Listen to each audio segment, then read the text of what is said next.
The day's most strange story. According to an article that was published in the New York Times today, independent presidential candidate Robert F. Kennedy Jr. said that a worm had eaten a portion of his brain. We're all talking about it. Mr. Kennedy, who worked as an environmental advocate and traveled extensively throughout Africa, South America, and Asia, contracted a parasite in one of those locations. They go on to tell us that the matter was resolved more than 10 years ago, and he is currently in good physical and mental health. But once again, Kira, the headline here is that Mr. Kennedy claims a doctor informed him that a worm actually entered his brain, consumed a portion of it, and then died. Well, that's interesting to look at what's in the article as you read a little deeper. He said that he was also diagnosed with mercury poisoning, most likely from eating too much fish contaminated with the heavy metal, which can cause serious neurological issues. In this deposition, he went on to say that he does have cognitive problems, specifically short-term memory loss, as we mentioned, and longer-term memory loss that affects him. But he also addressed voters who might be concerned about his health, saying that it is hilarious that his campaign has suggested that voters should be concerned about Mr. Kennedy's health, given his competition. And we are aware that RFK Jr., who is 70 years old compared to President Biden, who is 81, has made a concerted effort to position himself as the younger and healthier. Furthermore, he has struggled with a condition sometimes known as AFib, an abnormal heartbeat, for many years. He told the Times that he doesn't think he has the ailment anymore, adding that it has been more than 10 years since he first had it.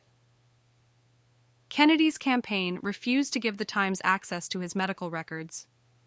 Kennedy's campaign spokesperson, Stephanie Spear, said he had traveled extensively in Africa, South America, and Asia as part of his job as an environmental champion, and claimed to have picked up a parasite on one of those travels in a statement to CNN.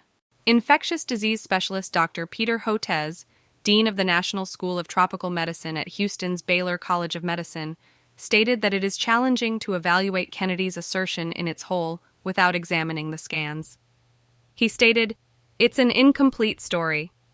In general, Hotez said that individuals with neurocystic urcosis, a condition caused by pork tapeworm infections in the brain, often suffer from seizures as well as require long-term anti-seizure medication because the worm's death forms a calcified cyst in the brain that can trigger the release of cytokines, which are inflammatory chemicals.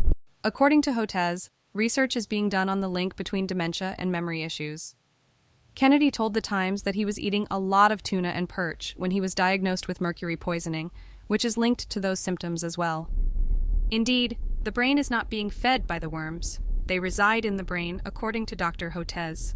He clarified that although the worms receive nourishment from the body, they do not consume brain tissue. Because the worm hides from detection and is invisible on scans when it is active, infections with pork tapeworms can be challenging to diagnose.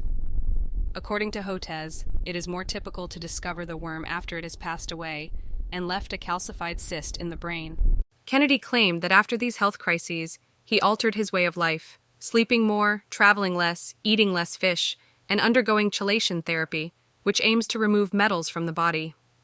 Kennedy has described himself on the campaign trail as energetic and young in contrast to Biden and Trump, participating in physically demanding sports like weightlifting and skiing.